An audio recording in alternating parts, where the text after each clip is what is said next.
Oi, hoje eu vou falar um pouco sobre realismo e como isso se manifesta na arte em geral e nos quadrinhos.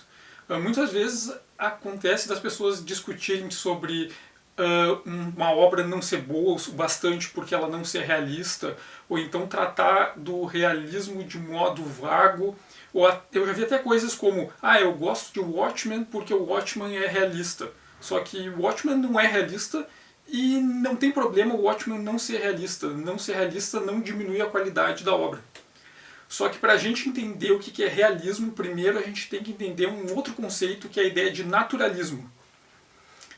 Na tradição da arte ocidental, antes do século XV, são poucas vezes que se manifestam tendências de arte que tentam ser naturalistas, que tentam representar o mundo exatamente como ele é, ou próximo do como ele é.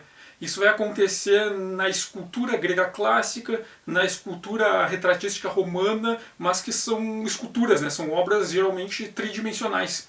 Na arte bidimensional, o naturalismo é ainda mais raro. A gente consegue encontrar, por exemplo, nos retratos funerários do Império Bizantino. Mas na arte bidimensional, que é o desenho e a pintura, antes do século XV isso é incomum. Por exemplo, na Idade Média, muitas vezes não se preocupava em fazer o fundo de uma pintura de um desenho, simplesmente pintava de dourado. Ou então não havia proporção. Os personagens mais importantes, como santos e reis, eram representados grandes, camponeses e figurantes pequenos, às vezes minúsculos, independente da altura que eles tinham no mundo real. Ou então no Império Bizantino, a pintura bizantina lidava muito com tirando essas exceções, ela lidava muito com a ideia do ícone, de uma coisa que representa o que está ausente, mas ele remete ao objeto ausente. Por exemplo, quando se pintava uma imagem de um ato religioso, de um personagem santo ou de uma paisagem, não se presumia ou entendia ou esperava que a beleza tivesse naquela pintura ou naquele desenho, e sim que aquele desenho ia servir para o espectador ser levado por ele até a ideia original que ele quer representar, e a beleza estaria nesse conceito abstrato. A beleza não está na pintura de Deus, na pintura de Jesus, mas sim na ideia de Jesus. E a pintura de Jesus não precisa ser linda desde que ela sirva para remeter o sujeito que viu ao conceito abstrato de Jesus e assim ele ver a beleza. A ideia é essa. Então, não existia uma preocupação em fazer uma imagem que fosse exatamente igual ao que ela queria representar, mas sim que ela tivesse todos os elementos para fazer com que a pessoa que a visse conseguisse ser remetida às ideias que o autor queria passar. Isso vai começar a mudar lá pelo século XV, quando os turcos otomanos vão conquistar Constantinopla e muito da população bizantina vai fugir para a Europa Ocidental, principalmente para a Itália. E é aí que vai começar uma mudança.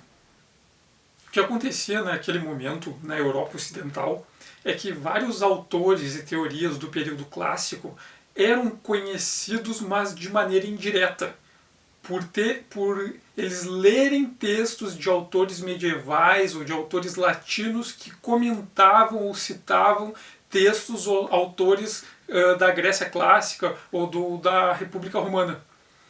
O que aconteceu com essa migração dos refugiados bizantinos para a Europa Ocidental foi que eles levaram com eles suas bibliotecas. E muitos textos do período clássico que eram perdidos para a Europa Ocidental ainda eram guardados pelos estudiosos do Império Bizantino. Então o que aconteceu foi que a migração desses bizantinos para a Europa Ocidental, principalmente para a Itália, fez com que eles levassem junto esses textos perdidos para os europeus ocidentais, e eles acabaram sendo recuperados. E na recuperação desses textos clássicos surgiu grupos de estudos em volta deles, e que resultou no movimento humanista, e a partir do movimento humanista na arte do período, que é a arte renascentista. Então, muito da crença dos humanistas eram de que a Europa havia tido um momento de apogeu intelectual, artístico e filosófico no período clássico e que toda essa cultura havia sido perdida durante a Idade Média. E o objetivo deles era recuperar a cultura clássica perdida na Idade Média. No campo das artes, teve 2 pontos que são importantes e que marcaram o modo de se fazer arte e de se produzir imagens na Europa depois do surgimento desse humanismo. Um deles é a redescoberta do Platão. Resumindo de um jeito bem rápido, bem simplificado, a filosofia platônica trata da ideia de uma divisão entre o que seria o mundo abstrato, conceitual e o mundo material. Tudo existiria primeiro como conceito, como uma abstração no mundo das ideias. E a partir dessa existência, né, no mundo das ideias, existiria uma cópia distorcida no mundo material. A existência material era uma tentativa de copiar o que existia perfeito como conceito, mas simplesmente por existir como cópia, como matéria, era uma versão imperfeita. Então, numa lógica platônica, se alguém quisesse fazer uma cadeira, essa pessoa tinha que pensar no conceito abstrato da cadeira e trabalhar em cima disso e ia produzir uma cadeira o mais similar possível com a ideia de cadeira, mas que nunca ia ser perfeita. E se alguém tentasse copiar, fazer uma cadeira, não pensando na abstração da cadeira, mas numa cadeira que já existia, haveria uma cópia imperfeita de uma cópia imperfeita da ideia. Então a qualidade da cadeira, que usou uma cadeira já existente como referência e não uma abstração da cadeira, seria menor do que a primeira cadeira que foi feita direta da abstração. Outra coisa que marcou muito foi a redescoberta de textos que comentavam sobre pinturas gregas do período clássico. Existem esculturas clássicas que sobreviveram, mas nenhuma pintura do período clássico da Grécia sobreviveu. No entanto, eles descobriram textos que comentavam essas pinturas. Nos comentários sobre as pinturas da Grécia clássica, tem anedotas sobre como um pintor teria feito uma pintura de um cavalo que foi tão parecido com o original que um cavalo que estava passando na frente da pintura pensou que o cavalo pintado era verdadeiro e relinchou para ele. Ou então uma competição de pintores em que o pintor que ficou como segundo colocado pintou uma videira que parecia tão real que os pássaros colidiram contra a pintura achando que as frutas da árvore eram verdadeiras e tentando comer elas. E o que ficou em primeiro lugar, ele trouxe o embrulho com uma pintura dentro. E quando os jurados foram tentar desembrulhar, perceberam que não era embrulho nenhum, era uma pintura de um embrulho, que era tão similar a um embrulho real que parecia que a pintura estava embrulhada, mas era só uma representação. Então os pintores, os artistas renascentistas passaram a acreditar que os gregos sabiam pintar usando uma técnica que confundia o observador de tão similar com uma realidade que era. Só que eles não tinham nenhum resultado material para analisar, era simplesmente textos comentando sobre essas pinturas que eles nunca viram. E isso acabou tendo impacto em como os renascentistas produziam. Primeiro que eles achavam que o único jeito de, com seu trabalho, recuperar essa qualidade artística, cultural do período clássico era com elas conseguirem imitar a realidade exatamente como os gregos faziam. Só que os gregos não se sabe se eles conseguiam fazer isso, mas eles idealizaram que os gregos tinham essa habilidade. E o único jeito de fazer isso, baseado na interpretação deles da teoria platônica, seria, ao se tentar criar imagens representacionais, não se olhar para a coisa que está tentando se representar e tentar duplicá-la, mas sim tentar imaginar uma versão idealizada do objeto representado e criar essa representação a partir dessa idealização. Então era comum que vários pintores, quando iam fazer o retrato de uma pessoa, tentar fazer esse retrato mais bonito do que a pessoa realmente era.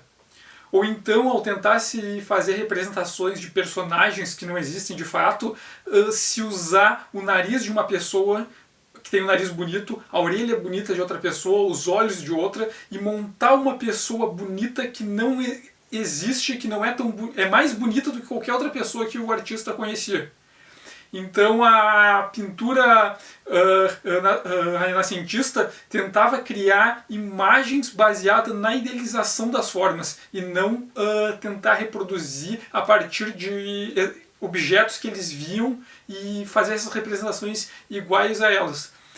Além disso, para fazer essas representações, inspirados nessas teorias platônicas, na ideia do abstracionismo, vários desses artistas passaram a desenvolver regras matemáticas e baseadas na geometria para tentar transportar esse mundo que existia tridimensional para imagens que na prática são bidimensionais. Nisso, dois principais artistas vão se destacar, que é o Paolo Uccello e o Philippe Brunelleschi, que são os dois artistas que vão desenvolver o que a gente chama hoje de perspectiva linear renascentista, que é a perspectiva padrão utilizada na arte ocidental, que é a do ponto de fuga. Os renascentistas vão criar essa técnica com a intenção de conseguir representar o espaço tridimensional em uma superfície bidimensional, duplicando o mais parecido possível como seria a experiência de ver esses objetos tridimensionais. Então, a partir daí, vai criar toda uma tendência na arte ocidental, que é da arte naturalista, de uma arte que tenta reproduzir e que valoriza as obras de arte a partir de quanto mais parecidas elas ficam com aquilo que elas estão tentando representar. Em oposição à arte naturalista na cultura ocidental, nós vamos ter a ideia da arte abstracionista, que é aquela que não se preocupa com que as formas usadas para representar vão ser similares ou iguais àquilo que está representado. São códigos que são arbitrários, como qualquer outra linguagem, mas que não tentam mimetizar exatamente aquilo que eles estão representando. Por exemplo, bonecos de palito são representações abstracionistas. Elas dependem de um código. O autor desenha aqueles palitos e presume que aqueles são personagens, e se uma outra pessoa também conhece o código e vê aqueles palitos e sabe que aqueles palitos remetem ao personagem, elas vão conseguir entender a linguagem e vão saber o que aquilo significa. Então, a arte ocidental vai se desenvolver nesse período mais ou menos em duas vertentes. Nós temos essa arte naturalista, que tenta mimetizar o mundo igual como ele é, e mimetizar a experiência visual, e a arte abstracionista, que está preocupada com significado e com formas que remetem a esse significado, mas que não precisam mimetizar a aparência dos objetos que eles estão tentando representar. Então, nós podemos entender os diferentes estilos artísticos que existem como sendo diferentes códigos usados por grupos de artistas de lugares e épocas variadas. Só que a tendência da arte naturalista vai criar um pequeno problema para a tradição imagética ocidental, que é os artistas naturalistas, tanto os renascentistas como até o senso comum de hoje, entende que a arte naturalista e a perspectiva renascentista não é um estilo como os outros, mas sim que ele de fato representa o mundo como ele é. É muito comum, quando alguém vê um desenho segundo a perspectiva renascentista de ponto de fuga, pensar, olha só como ficou parecido como ficou igual à realidade. E quando alguém foge um pouco da perspectiva, do sistema de perspectiva renascentista, muitas vezes é julgado como sendo um desenho ruim, como ele não está igual ao mundo real. Só que tem um pequeno problema, que é a perspectiva renascentista não representa o mundo igual como ele é. Isso é uma falácia em que os autores renascentistas acreditavam que estavam fazendo uma representação que era igual à visão humana do mundo real, e eles repetiram tanto isso que a cultura ocidental passou a acreditar nisso e repete até hoje. Então alguém que não tem costume de estudar as regras de representação e de manipulação da imagem acaba acreditando que realmente a perspectiva renascentista imita a visão humana do mundo real, mas não é bem assim que acontece. Um exemplo clássico que se pode ter é que se você pegar um cubo desenhado pelas regras da perspectiva renascentista, só se pode ver 3 lados dele ao mesmo tempo. Se alguém desenhar um cubo de um jeito diferente, que se vê mais lados ao mesmo tempo, é natural que a gente veja e ache que esse desenho está feito de maneira errada. Só que uma fotografia desse cubo também vai mostrar só no máximo 3 lados. Só que se a gente pegar esse cubo e colocar ele próximo do nariz, na frente do nariz e entre os olhos, é possível se ver 4 lados do cubo ao mesmo tempo. E isso acontece porque a perspectiva renascentista, com ponto de fuga, bem como uma câmera fotográfica, ela parte da lógica monofocal, de como se a visão fosse feita a partir de um único ponto de captura da imagem. E a visão humana não é monofocal, ela é bifocal, nós temos 2 olhos. Então a nossa visão não é igual àquele sistema de perspectiva renascentista. Outra questão que diferencia a visão humana da perspectiva clássica renascentista é que a perspectiva renascentista, foi toda projetada para projetar uma imagem sobre uma superfície plana, que era o quadro, a tela, a folha de papel, onde vai estar a pintura ou o desenho. Só que a visão humana, ela não é sobre uma superfície plana. O fundo da córnea do olho humano, ele é côncavo. Então a visão humana, ela é bifocal, com uma imagem projetada sobre uma superfície côncava, que é muito diferente do que o sistema de perspectiva que ela é monofocal numa superfície plana. E os autores renascentistas, quando eles desenvolveram essa técnica, eles achavam que tinham descoberto a técnica usada pelos pintores gregos, de qual os quadros eles nunca viram porque foram perdidos. Só que existem vários tratados de ótica de estudiosos da Grécia Clássica. E nos sistemas de ótica da Grécia Clássica, esses autores sabiam que a visão humana se dava sobre uma superfície côncava. Então o sistema de perspectiva usado pelos teóricos gregos do período clássico era da perspectiva curva, não da perspectiva linear sobre superfície plana. Então, os artistas renascentistas não só criaram um sistema que não era como a visão humana e que eles achavam que era, como não era como o sistema de perspectiva que os gregos clássicos usavam e que eles achavam que era. Só que eles repetiram tanto que aquilo imitava a realidade que hoje a gente passou a acreditar. Só que na verdade não é bem assim que funciona. A perspectiva renascentista era uma convenção, era um código. A diferença é que na tradição ocidental, a gente costuma presumir que ele é como a visão humana é, mas se for observado com calma, dá para perceber várias diferenças entre a visão humana e a perspectiva clássica. Então, o naturalismo é essa tendência na arte em criar representações que se pareçam e simulem aqueles objetos ou aqueles indivíduos que ela tenta representar. Já o conceito de realismo é um pouco mais específico. O realismo é um movimento ou estilo artístico de tendência naturalista que surgiu no século XIX. E um pouco da existência do realismo tem a ver com uma resposta ao romantismo. Na arte romântica existe uma ideia de recuperar valores imateriais e subjetivos.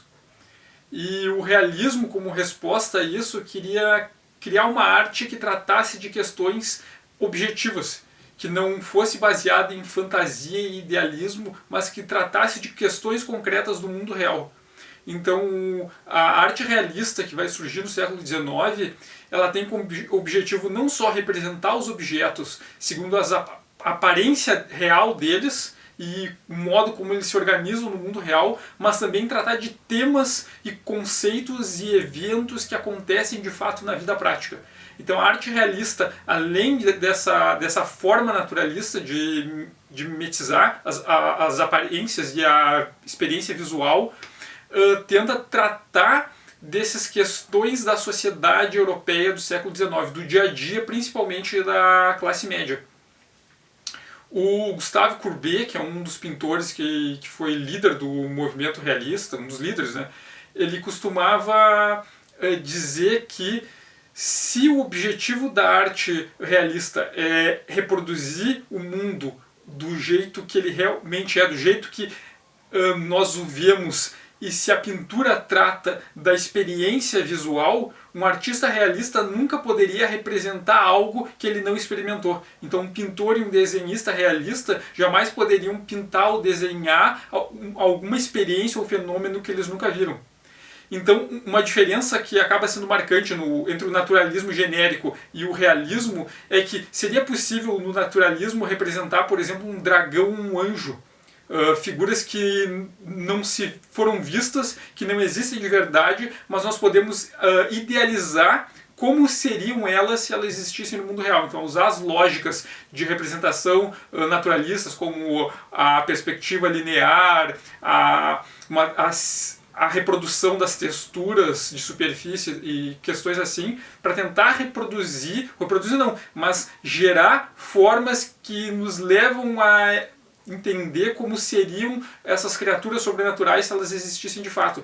Já no realismo seria impossível, porque se a lógica do realismo é que o pintor e o desenhista tem que reproduzir os fenômenos da visão, e ele só pode reproduzir uma experiência que ele já teve, seria impossível para um pintor pintar a experiência de ver um dragão se ninguém nunca viu um dragão. Ou como desenhar a experiência visual humana de ver um anjo se ninguém nunca viu um anjo. Então a tendência realista é de tratar só de temas que realmente podem ser experimentados na vida real. Então aí que está a grande diferença entre o realismo específico e o naturalismo esse genérico. Acontece às vezes um pouco de confusão, porque no mesmo período do surgimento do movimento realista, também vai surgir um movimento, um estilo artístico que se chama naturalismo. Daí nós falamos do naturalismo com um N maiúsculo, que seria um movimento, um estilo que é uma derivação do realismo, mas que trata de algumas outras questões, como o determinismo, usa metáforas da biologia, e diferente do realismo, que foca em questões e problemas da classe média europeia, esse naturalismo, o movimento artístico do 19, vai tentar tratar de questões que são pertinentes às classes econômicas mais baixas e mais pobres. Então existe o naturalismo como essa tendência geral na arte, existe o realismo como estilo artístico do século XIX, e existe esse naturalismo com N maiúsculo, que seria um estilo também de tendência naturalista, mas específico dessa arte, dessa produção do século XIX. Então, a princípio, dentro da tradição realista, seria impossível de tratar de questões que não existissem de fato no mundo real. Mas isso a princípio, né? Há exceções e há hibridismo de realismo com outros casos. Por exemplo, o primeiro romance realista brasileiro, o Memórias Póstumas de Brás Cubas, é um romance realista em que o protagonista é um fantasma. Já o primeiro romance realista japonês, que é o Eu Sou um Gato, também é um romance realista, mas que o personagem principal, o narrador, é um gato. E isso tanto nos dois casos, são recursos que os autores usaram. No caso do Brás Cubas, um fantasma, e o gato, de Eu Sou um Gato, eles tratam de instrumentos pelo qual os autores conseguiriam criar narradores oniscientes que poderiam estar presentes em qualquer cena, saber tudo o que aconteceu e ao mesmo tempo narrar a história de um ponto de vista afastado dos personagens que estariam atuando na cena diretamente. Então é um recurso próximo de conceitos fantásticos, mas usados para tratar de uma leitura realista da sociedade.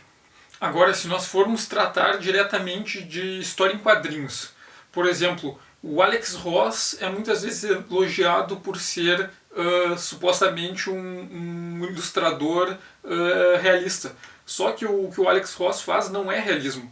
A preocupação do Alex Ross, ele usa formas naturalistas, mas os temas dele são temas idealizados. Ele não está tratando dos problemas do cotidiano, do dia a dia da sociedade, mas justamente ao contrário, é o humano normal contemplando de longe batalhas e conflitos de entidades que parecem idealizadas, cósmicas, endeusadas.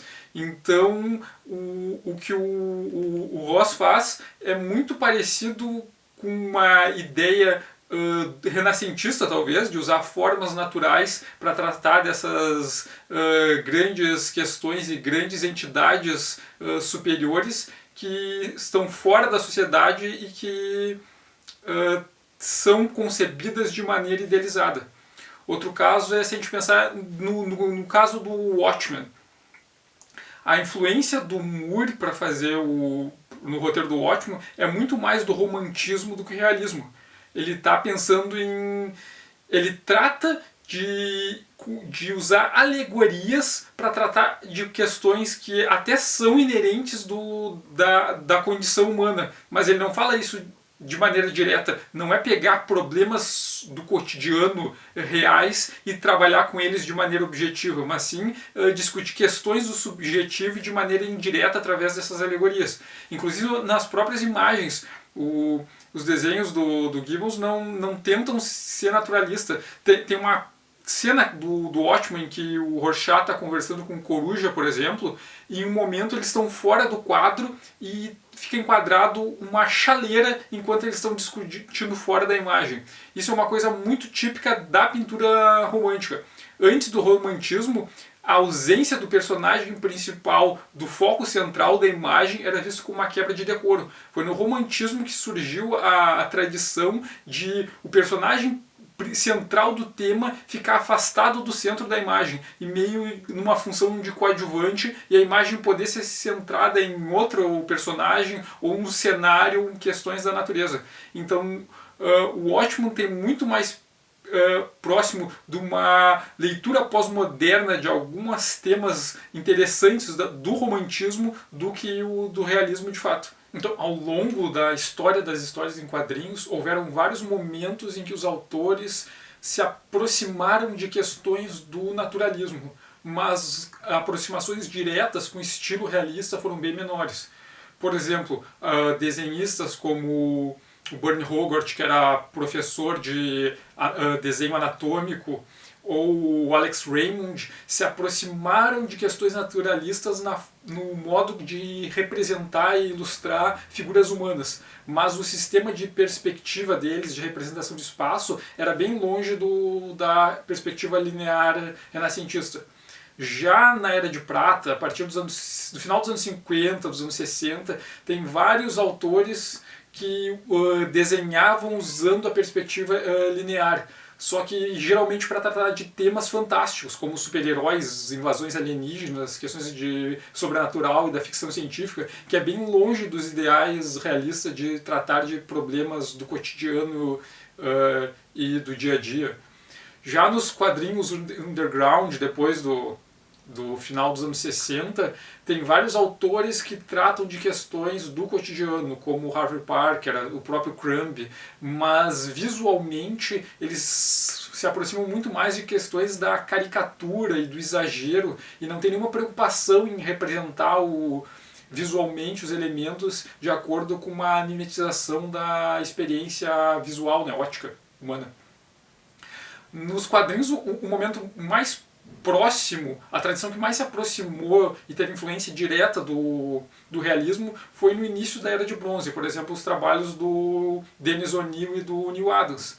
O O'Neil tinha uma formação como jornalista, chegou a acompanhar, fazer matérias sobre os movimentos por direitos civis na virada dos anos 60 para os 70, e ele tinha entre os seus questões de debate tratar de problemas do cotidiano e do dia a dia e problemas sociais, como racismo, desemprego, preconceito. Então nas histórias em quadrinhos de heróis do Dennis O'Neil, tem vários momentos em que os heróis idealizados da Era de Prata são colocados para lidar com problemas do dia a dia, questões do cotidiano e problemas sociais, e muitas vezes eles fracassam tentando tratar disso.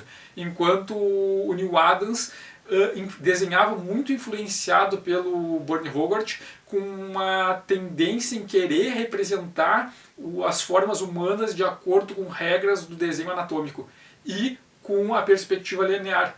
Então, esse início da Era de Bronze, a gente vai ter, ao mesmo tempo, uma tendência a representar visualmente de acordo com as regras naturalistas, realistas, de tentar mimetizar a experiência ótica visual, enquanto se trata de problemas reais do dia a dia das pessoas normais.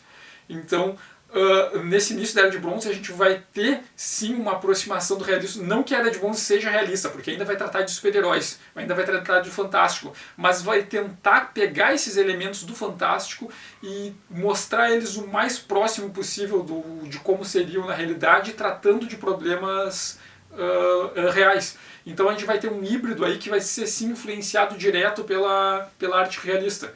Então esse é o momento nos quadrinhos que mais me parece que o realismo foi uma influência direta e marcante. Mas uma coisa que é importante a gente entender sobre o naturalismo e sobre o realismo é que essa tendência em querer mimetizar a experiência visual, ela não é um valor absoluto, ela é um estilo como qualquer outro, ela é uma convenção. Então, não faz sentido a gente tentar julgar ou avaliar a qualidade de uma obra pelo quanto ela simula as regras naturalistas, as regras realistas, a perspectiva linear, se ela não foi criada com esse objetivo. Primeiro porque a perspectiva linear ela é um estilo, e porque ele é um estilo que, na prática, não reproduz de fato a visão humana. Então, uma obra seguir as regras naturalistas e a perspectiva linear, apesar de ser uma técnica complexa que envolve prática e domínio, e ela não necessariamente significa que mimetiza, ao contrário, ela não simula a visão humana como a visão humana é. Então a gente tem que entender que existe um mérito na arte realista, existe um mérito na arte naturalista, mas ele não é absoluto. Uma obra naturalista ou realista não significa que ela é melhor do que ou superior a uma obra feita de acordo com as regras do abstracionismo, porque o realismo é simplesmente um estilo diferente. Não faria sentido julgar uma obra de arte baseada em critérios de outro estilo pela qual ela não foi produzida. Então, arte realista e naturalista são estilos diferentes, e o realismo é só mais um estilo, e que ele tenta mimetizar a experiência visual humana, mas ele segue um conjunto de regras lógicas, matemáticas, que na prática são diferentes da visão humana. Bom, era isso que eu queria falar sobre realismo, naturalismo na arte dos quadrinhos, e espero que possa ter sido útil para vocês. Agradeço por quem acompanhou o vídeo, peço que quem gostou e tiver interesse curta o vídeo. Quem quiser também pode acompanhar pelo blog. Recentemente eu postei lá um texto sobre Hakaba no Kitaro, Gegege no Kitaro, e o trabalho do Shigeru Mizuki sobre a recuperação das tradições dos mitos folclóricos japoneses e a influência disso no surgimento do quadrinho de horror sobrenatural no Japão. E quem quiser também fazer sugestões sobre outros temas, sobre os vídeos, pode deixar aqui nos comentários. Então, obrigado e até a próxima.